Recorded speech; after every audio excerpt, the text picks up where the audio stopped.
गुरुदेव और माँ गायत्री के चरणों में कोटि कोटि नमन। आप सभी को प्रणाम। प्रभु के सामने साधक भी बालक ही होता है। वो जानना चाहता है कि प्रभु को किस नाम से जाने, किस तरह से उसका स्मरण करें। इसकी चर्चा महर्षि अपने अगले सूत्र में करते हैं। वो कहते हैं तस्य वाचः प्रणवः, अर्थात उसे ओमकार के नाम से जाना जाता है। महर्षि ने इस सूत्र में बताया है कि ओम नाम है प्रभु का। इस ओम में उतने ही रहस्य हैं जितने कि स्वयं प्रभु में है। ओम को जान लिया तो समझो स्वयं प्रभु को पहचान लिया। वेद, पुराण, उपनिषद सभी एक स्वर से ओम की महिमा का गान करते हैं। जो नाम स्मरण करते हैं उन्हें अपने आप ही नामी का परिचय मिल जाता है। प्रभु के नाम का स्मरण साधना की सबसे सरल किंतु प्रभावकारी रीति है। इस रीति से भी योग के शिखर तक पहुंचा जा सकता है।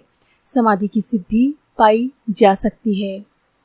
नाम की रटन, नाम की लगन, नाम की धुन, नाम का ध्यान, इसमें यदि मन रम जाए तो समझो साधना से सिद्धि का द्वार खुल गया।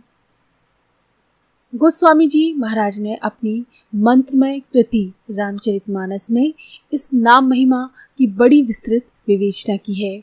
बालकांड के दोहा क्रमांक 18 से दोहा क्रमांक 27 तक इस महिमा को बड़े भक्तिपूर्वक ढंग से उकेरा गया है। 28 चौपाइयों का ये प्रसंग भक्तों के मन को सब भांति मोहने वाला है। जिन्हें प्रभु के नाम की महिमा के बारे में तुलसी बाबा की अनुभूति को जानने की जिज्ञासा है, उन्हें बालकांड की नाम महिमा वाले प्रसंग को अवश्य पढ़ना चाहिए। हम तो यहाँ तुलसी बाबा की केवल एक चौपाई को उद्धृत करना चाहेंगे, जिसमें वे कहते हैं अगुण सगुण द्वै ब्रह्म स्वरूपा, अकथ अगाध अनादि अनुपा, मोरे मत बढ़ नाम दुहते, किए जेनझक जुग निज बस भूते। अर्थात पर ब्रह्म परमेश्वर के दो ही स्वरूप हैं, निर्गुण और सगुण। प्रभु के दोनों ही रूप अकथनीय, अथाह, अनादि एवं अनुपम है।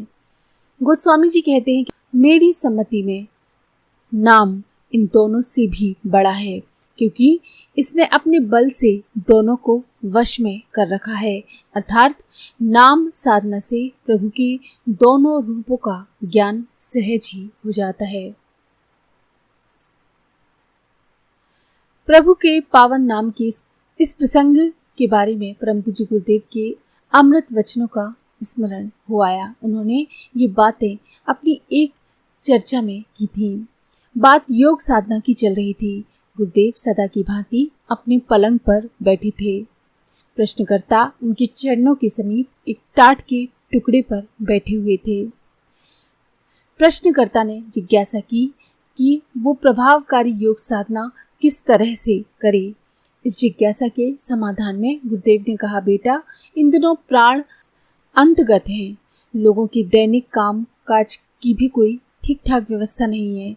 कठिन कठिन आसन, प्राणायाम, बंद मुद्राओं का अभ्यास करके ईश्वर तत्व की अनुभूति करना आज के दौर में सुलभ नहीं है। शरीर चिकित्सा के लिए कुछ समय के लिए आसन, प्राणायाम या बंद मुद्रा का अभ्यास करना अलग बात है, और इन क्रियाओं से कुंडलिनी जागरण, चक्रवेधन, सहस्त्रसार सिद्धि एकदम अलग बात है। गुरुदेव बोले, ऐसा करने के चक्कर में ज्यादातर लोग रोगी हो जाते हैं। वायु कुपित होने के कारण उन्हें अनेकों शारीरिक मानसिक परेशानियां घेर लेती हैं। तब फिर रास्ता क्या है गुरुदेव? पूछने वाले ने निराश स्वर में कहा, क्योंकि उसे गुरुदेव की बातों से लगने लगा था कि योग साधना के लिए वो सत्पात्र नहीं है। उसके लिए ये सब दूर की कौड़ी है। ये ऐसा आकाश कुसुम है जिसे वो कभी नहीं पा सकता। उसकी इस निराशा को तोड़ते हुए गुरुदेव बोले, एक उपाय है बेटा।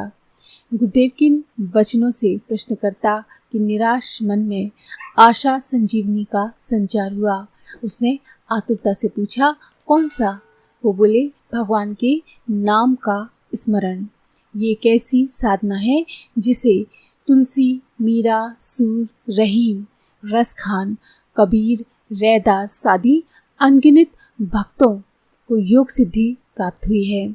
नाम साधना के कारण ही उन्हें भगवान का साहचर्य मिला है, भगवान उनके साथ रहे।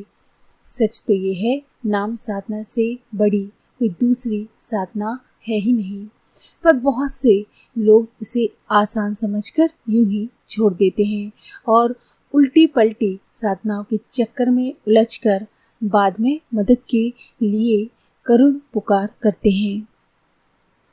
इसीलिए गुरुदेव के बताए अनुसार उल्टी सीधी कठिन कठिन साधनाओं के, तपश्चर्याओं के चक्कर में ना पड़ें।